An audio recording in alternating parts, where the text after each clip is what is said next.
देख रहे हैं न्यू इंडिया लाइव और आपके साथ मैं हूं सलोनी शिवा। नजर डालेंगे आज के हम खबरों पर। कनाडा के नेता प्रतिपक्ष पियरे पोइलिवरे ने एक बार फिर कनाडाई प्रधानमंत्री ट्रूडो की आलोचना की है। उन्होंने पीएम जस्टिन ट्रूडो को एसएस के 14वें वाफेन ग्रेनेडियर डिवीजन के पूर्व लड़ाके से मिलने और सम्मानित करने के लिए माफी मांगने के लिए कहा है। पोइलिवरे ने कहा कि लिबरल लोगों ने इस सप्ताह यूक्रेन के राष्ट्रपति वोलोदिमिर जेलेंस्की की कनाडा यात्रा के दौरान हाउस ऑफ कॉमन्स में नाजी दिग्गजों को मान्यता दी थी। कनाडाई नेता प्रतिपक्ष ने इसे ट्रूडो की तरफ से एक बड़ी गलती बताई। पोइलिवरे ने आरोप लगाया कि प्रधानमंत्री कार्यालय इस तरह के इवेंट के लिए जिम्मेदार है। पोइलिवरे ने ये tweet human rights group friends of Simon Wiesenthal center के जवाब में दिया था। ह्यूमन राइट्स ग्रुप के एक्स पर लिखा था, FSWC इस बात से हैरान है कि कनाडा की संसद ने द्वितीय विश्व युद्ध के दौरान यहूदियों और अन्य लोगों की सामूहिक हत्या का मुजरिम नाजी सैन्य इकाई में सेवा देने वाले यूक्रेनी व्यक्ति को खड़े होकर अभिवादन किया। हालांकि इस मामले को तूल पकड़ता देख कनाडा के हाउस ऑफ कॉमन्स के स्पीकर एंथनी रोटा ने माफी मांगी है। उन्होंने कहा कि यह उनका निजी फैसला था। उन्होंने कहा कि मुझे व्यक्ति के बारे में बहुत ज्यादा जानकारी नहीं थी। बाद में जानकारी मिलने के बाद मुझे अपने फैसले पर पछतावा हुआ। इसके साथ ही उन्होंने यहूदियों से भी माफी मांगी। फ्रेंड्स ऑफ साइमन विसेंथल सेंटर ने विश्व युद्ध में लड़ने वाले उस व्यक्ति की जानकारी देते हुए कहा कि यूक्रेन की एक 98 साल के अप्रवासी यारोस्लाव हुका को हाउस ऑफ कॉमन्स के स्पीकर एंथनी रोटा ने द्वितीय विश्व युद्ध के यूक्रेनी कनाडाई युद्ध के दिग्गज के रूप में पेश किया था, जिन्होंने रूसियों के खिलाफ यूक्रेन की आजादी के लिए लड़ाई लड़ी। साथ ही उसे एक यूक्रेनी नायक और एक कनाडाई नायक बताया। इस बात की अनदेखी करते हुए यूक्रेनी शख्स हुका ने एसएस के 14वें वाफेन ग्रेनेडियर डिवीजन में सेवाएं दी थी। ये डिवीजन एक नाजी सैन्य यूनिट थी जिसका होलोकॉस्ट के दौरान मानवता के खिलाफ अपराध करने का इतिहास दर्ज है। इससे पहले भारत पर खालिस्तानी आतंकी निज्जर की हत्या के आरोप लगाने के बाद कनाडाई पीएम जस्टिन ट्रूडो पर पियरे पोइलिवरे ने सवाल किए थे। उन्होंने कहा था कि पीएम को तथ्यों के साथ सामने आना चाहिए। अगर वे तथ्य नहीं रख पाए तो जग हंसाई की वजह बनेंगे। पियरे ने कहा था, मुझे लगता है कि प्रधानमंत्री को सभी तथ्यों के साथ सामने आने की दरकार है। हमें सभी संभावित सबूतों को जानने की जरूरत है ताकि कनाडा के नागरिक इस पर फैसला ले सकें। पीएम ट्रूडो ने किसी तरह के कोई तथ्य सामने नहीं रखे हैं। उन्होंने महज एक बयान दिया है। उन्होंने कनाडा के लोगों को सार्वजनिक तौर से जितना बताया है उससे ज्यादा उन्होंने मुझे निजी तौर पर नहीं बताया, इसलिए हम और ज्यादा जानकारी जानना चाहते हैं। लोकसभा और विधानसभाओं में महिलाओं के लिए 33% आरक्षण सुनिश्चित करने वाले 128वें संविधान संशोधन विधेयक के संसद से पारित होने के बाद देश की राजनीति में महिलाओं को एक अलग जगह मिलने वाली है। इसी जगह को और मजबूत करने के लिए जयपुर में पहली बार पीएम मोदी की सभा में एक अलग तरह का प्रयोग होने जा रहा है। जयपुर में होने वाली पीएम मोदी की सभा में मंच संचालन से लेकर पंडाल की सभी व्यवस्थाएं महिलाएं संभालेंगी। ऐसा करके जयपुर में महिलाओं द्वारा नारी शक्ति वंदन विधेयक को लेकर पीएम मोदी का आभार जताया जाएगा। देश में पहली बार किसी प्रधानमंत्री की सभा की सभी जिम्मेदारी महिलाओं द्वारा संभाली जाएगी। इससे पहले किसी भी पॉलिटिकल रैली में इस तरह का प्रयोग नहीं हुआ है। पीएम मोदी की 25 सितंबर को जयपुर में होने वाली रैली में प्रदेश भाजपा की ओर से सभी जिम्मेदारी महिलाओं को सौंपी जा रही है। इसमें मंच संचालन से लेकर पंडाल की सारी व्यवस्थाएं महिलाओं के हाथों में रहेगी। पंडाल में बैठने की व्यवस्था, पदाधिकारी, कार्यकर्ता और आमजन, सभा स्थल पर बिजली पानी की व्यवस्था, पार्किंग व्यवस्था और यहाँ तक कि सुरक्षा की व्यवस्था भी महिलाओं के हाथों में होंगी। जयपुर में करीब 4.5 साल बाद प्रधानमंत्री नरेंद्र मोदी की सभा होने जा रही है। आज यानी 25 सितंबर को पीएम मोदी जयपुर में भाजपा की परिवर्तन यात्राओं का आधिकारिक रूप से समापन करेंगे। जयपुर जिले की दादिया पंचायत के सूरजपुरा वाटिका में सभा होगी। सभा में करीब 5 लाख लोगों की भीड़ का लक्ष्य रखा गया है। प्रधानमंत्री मोदी की रैली में महिलाओं द्वारा मैनेजमेंट का काम देखना अपने आप में एक बड़ी बात है। प्रधानमंत्री नरेंद्र मोदी की सरकार ने हाल ही में महिलाओं के लिए चुनाव में आरक्षण की व्यवस्था बनाई है। लोकसभा से लेकर विधानसभा चुनाव तक महिलाओं की भागीदारी 33% तय हो पाई है। आज प्रधानमंत्री 2 राज्यों के दौरे पर जा रहे हैं। मध्य प्रदेश में पार्टी के जन समर्थन यात्रा का समापन करेंगे। वहीं राजस्थान में पार्टी के जन आक्रोश यात्रा के समापन समारोह में अपना संबोधन दे संसद में बहुजन समाज पार्टी के मुस्लिम सांसद दानिश अली के साथ गाली गलौज करने वाले बीजेपी सांसद रमेश बिधूड़ी पार्टी मुख्यालय पहुंचे हैं। अध्यक्ष जेपी नड्डा से उनकी मुलाकात होगी। उन्होंने दानिश अली के साथ अभद्रता पर बिधूड़ी से जवाब मांगा था। बीजेपी ने शुक्रवार को दानिश अली के खिलाफ असंसदीय भाषा के इस्तेमाल पर पार्टी अध्यक्ष के निर्देश के बाद सांसद रमेश बिधूड़ी को कारण बताओ नोटिस जारी किया गया था। बिधूड़ी दक्षिणी दिल्ली से सांसद हैं। विपक्ष के कुछ नेता भी दानिश अली के साथ बिधूड़ी द्वारा की गई अभद्रता से नाराज हैं। उन पर लगातार कार्रवाई की मांग कर रहे हैं। खुद दानिश अली ने लोकसभा स्पीकर ओम बिरला को चिट्ठी लिखी। उन्होंने इस मामले को विशेष अधिकार पैनल को सौंपने की मांग की। दानिश अली कह रहे हैं कि अगर बीजेपी सांसद पर कार्रवाई नहीं किया जाता है तो लोकसभा छोड़ने पर विचार करेंगे। बिधूड़ी पर किसी तरह की कथित रूप से कार्रवाई नहीं की गई है। लोकसभा अध्यक्ष ओम बिरला ने शुक्रवार को संसद में बिधूड़ी द्वारा की गई आपत्तिजनक टिप्पणियों को गंभीरता से लिया और भविष्य में इस तरह के व्यवहार दोहराने पर कार्रवाई की चेतावनी दी। रक्षा मंत्री राजनाथ सिंह ने भी बिधूड़ी की अभद्रता को अमर्यादित करार दिया। उन्होंने कड़े शब्दों में सांसद की गाली गलौज वाली टिप्पणियों की आलोचना की। उत्तर प्रदेश के हिंडन गाजियाबाद में आज भारत की स्वदेशी ड्रोन शक्ति का प्रदर्शन हो रहा है। एयरफोर्स के साथ मिलकर भारतीय ड्रोन संघ ने भारत ड्रोन शक्ति 2023 का आयोजन किया है। रक्षा मंत्री राजनाथ सिंह ने भारत ड्रोन शक्ति 2023 प्रदर्शनी का उद्घाटन कर दिया है। कार्यक्रम में एयरफोर्स चीफ वीआर चौधरी ने भी शिरकत की है। रक्षा मंत्रालय से यह भी बताया गया है कि रक्षा मंत्री राजनाथ सिंह औपचारिक रूप से C-295 मिलिट्री ट्रांसपोर्ट एयरक्राफ्ट को भी भारतीय वायुसेना में शामिल करेंगे। इससे मेक इन इंडिया पहला को बढ़ावा मिलेगा।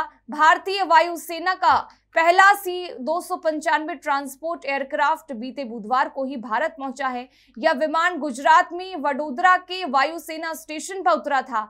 European company Airbus defence and space से भारतीय वायुसेना के लिए C-295 ट्रांसपोर्ट विमान खरीदा गया है।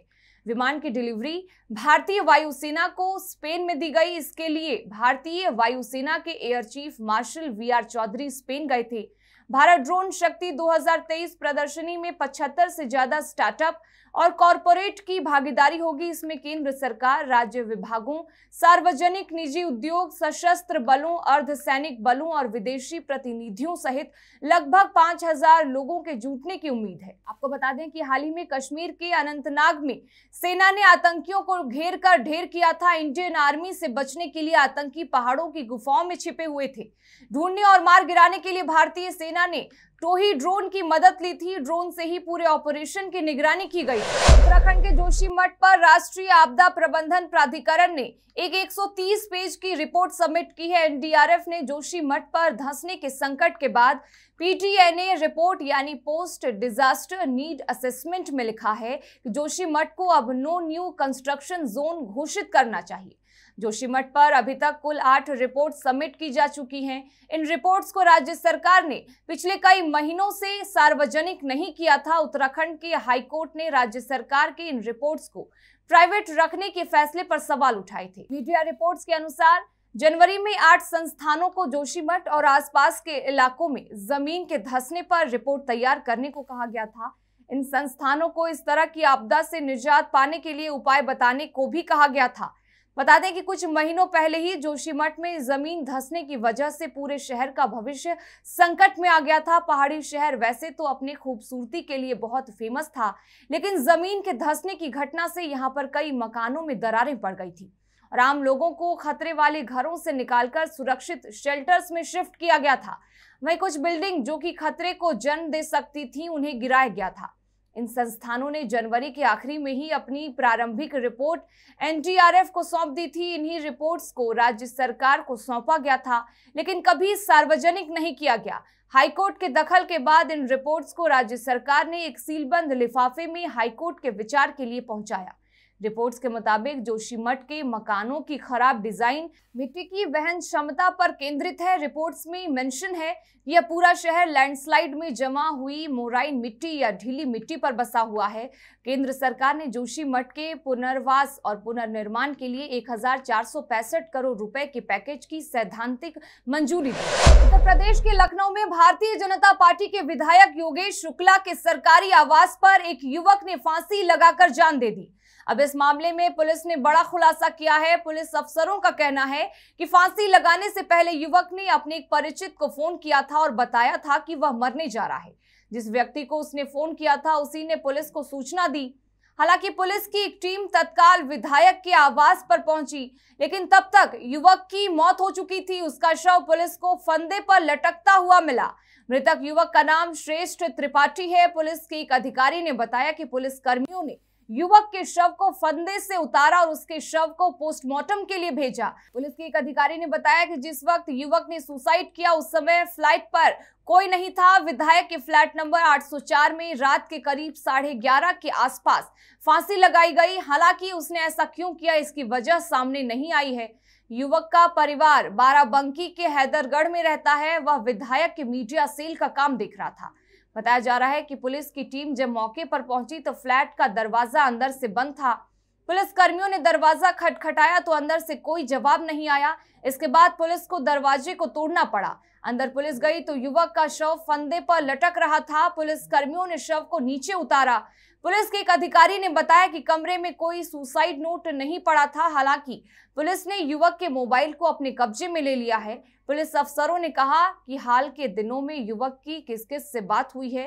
पुलिस इस बात की जानकारी जुटा रही है। देश की राजधानी दिल्ली से सटे नोएडा से हैरान करने वाला मामला सामने आया है। यहाँ एक महिला ने कुत्ता खो जाने का पोस्टर हटाने पर अपनी सोसाइटी में रहने वाले बीजेपी नेता के साथ मारपीट की है। इस घटना का वीडियो सोशल मीडिया पर तेजी से वायरल हो रहा है। इस वीडियो में साफ तौर पर दिख रहा है कि महिला बीजेपी नेता का कॉलर पकड़कर उसे गाली दे रही है और जब बीजेपी नेता इसका विरोध करते हैं तो वह थप्पड़ जड़ देती है।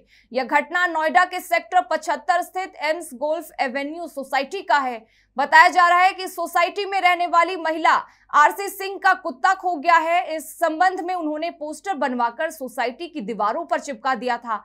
क्योंकि सोसाइटी में दीपावली की तैयारी शुरू हो गई है, इसी क्रम में पुताई का काम चल रहा है।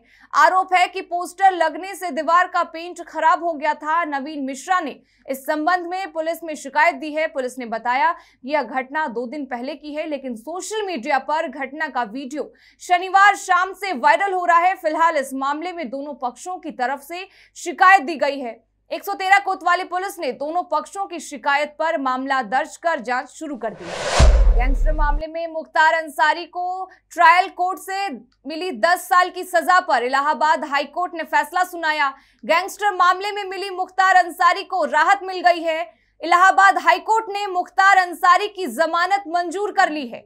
इसके साथ ही सजा के साथ लगाए गए 5 लाख रुपए के फाइन को भी हाईकोर्ट ने स्टे कर दिया है। हालांकि सजा पर रोक लगाए जाने की मुख्तार अंसारी की अपील को हाईकोर्ट ने नहीं माना। हाईकोर्ट ने मुख्तार अंसारी की सजा पर रोक लगाए जाने से इनकार कर दिया है। सजा के खिलाफ दाखिल अपील पर हाईकोर्ट में सुनवाई जारी रहेगी। जस्टिस राजवीर सिंह की सिंगल बेंच ने सोमवार को फैसला सुनाया। हाईकोर्ट ने बहस पूरी होने के बाद 20 सितंबर को फैसला सुरक्षित कर लिया है। मुख्तार अंसारी ने हाईकोर्ट में अर्जी दाखिल कर 10 साल की मिली सजा को चुनौती दी थी। गाजीपुर की एमपी एमएलए स्पेशल कोर्ट ने गैंगस्टर मामले में सजा सुनाई थी। 29 अप्रैल को मुख्तार अंसारी को दोषी करार देते हुए 10 साल की सजा सुनाई गई थी। हाईकोर्ट में मुख्तार अंसारी की अधिवक्ता उपेंद्र उपाध्याय ने सर्टिफिकेट दाखिल किया था। अधिवक्ता उपेंद्र उपाध्याय ने कोर्ट को बताया था कि मुख्तार अंसारी इस केस में रिमांड बनने के बाद से 12 साल 4 महीने से जेल में बंद है। वकील की दलील थी कि मिली हुई सजा से ज्यादा का दिन मुख्तार अंसारी ट्रायल के दौरान ही जेल में भुगत चुके हैं। इस मामले में कोर्ट ने बांदा जेल अधीक्षक से भी रिपोर्ट मांगी थी। बता दें कि पूर्वांचल का mafia don Mukhtar Ansari Banda jail में ही बंद है। सरकार की ओर से अपर महाधिवक्ता मनीष गोयल ने जमानत अर्जी का विरोध किया था। इसी मामले में मुख्तार अंसारी के भाई अफजाल अंसारी को पहले ही जमानत मिल चुकी है। अमेठी जिले के अंतर्गत आज थाना जामो में आगामी 12 वफात के त्योहार को देखते हुए पीस कमेटी की बैठक संपन्न कराई गई। पीस कमेटी की बैठक में मुस्लिम धर्म गुरु जामो ब्लॉक के अंतर्गत और सभी ग्राम सभा के प्रधान प्रतिनिधि, क्षेत्र पंचायत सदस्य और मीडिया वर्ग इस दौरान उपस्थित रहा। कार्यक्रम को संबोधित करते हुए सर्किल ऑफिसर गौरीगंज मयंक त्रिवेदी ने बताया कि सभी त्योहारों को हमें आपस में मिलजुल कर मनाना चाहिए और आपस में सभी धर्म का सम्मान करना चाहिए, जिससे समाज में सौहार्द एकता स्थापित हो। जामो थाना के थाना प्रभारी विवेक सिंह ने धर्म गुरुओं को आश्वस्त किया कि आपके त्योहार में किसी प्रकार की अड़चन नहीं आने पाएगी। दोषियों के खिलाफ सख्त से सख्त कार्रवाई की। प्रदेश सचिव बनने के बाद पहली बार अपने गृह विधानसभा हैदरगढ़, विशेषणन पूर्वा, सराय चंदेल चौराहा और नगर पंचायत सुबेहा पहुंचे चौधरी अदनान का सपा नेताओं के साथ साथ भारी संख्या में सपा कार्यकर्ताओं ने फूल माला पहनाकर भव्य स्वागत किया। नगर पंचायत सुबेहा में सपा कार्यालय पर सभासद मोहम्मद रिजवान के नेतृत्व में स्वागत सभा का आयोजन किया गया, जिसमें सभासदों के साथ साथ हजारों की संख्या में सपा कार्यकर्ताओं ने पुष्पगुच्छ भेंट और फूलमाला पहनाकर चौधरी अदनान का भव्य स्वागत किया। वहीं प्रदेश सचिव बने चौधरी अदनान ने राष्ट्रीय अध्यक्ष और प्रदेश अध्यक्ष का आभार व्यक्त करते हुए कहा कि जो हमें जिम्मेदारी मिली है उसे हम पूरी निष्ठा और ईमानदारी से निभाएंगे। चौधरी अदनान ने अपने संबोधन में कहा कि 2024 लोकसभा चुनाव से भाजपा पूरी तरह घबराई हुई है। आम जनमानस महंगाई, बेरोजगारी से त्रस्त है। युवा रोजगार मांग रहा है। जनता महंगाई कम करने की बात कर रही है। 2024 में इंडिया गठबंधन की सरकार बनेगी और भाजपा का सफाया होना निश्चित है। प्रदेश सचिव का स्वागत करने वालों में मुख्य रूप से सपा पूर्व विधायक राम मगन रावत, अयूब कुरैशी, उमर हाशमी, युवा जिला अध्यक्ष चौधरी जैद, जिला सचिव संतोष सिंह रानू और नगर पंचायत सुबेहा में मुख्य रूप से सपा ब्लॉक अध्यक्ष पवन तिवारी, कुंवर बहादुर साहू, सत्येंद्र सिंह, जितेंद्र सिंह, मोहम्मद अनीस, रिजवान, मोहम्मद जहीर, इमरान हाशमी, मुन्ना खान, राजेंद्र यादव, केशर बख्श यादव, राधेश्याम, जयप्रकाश, हरवा प्रसाद सहित हजारों की संख्या में कार्यकर्ता उपस्थित थे। इसी के साथ फिलहाल इस बुलेटिन में बस इतना ही, लेकिन तमाम खबरों के लिए बने रहें हमारे साथ और देखते रहें न्यू इंडिया लाइव।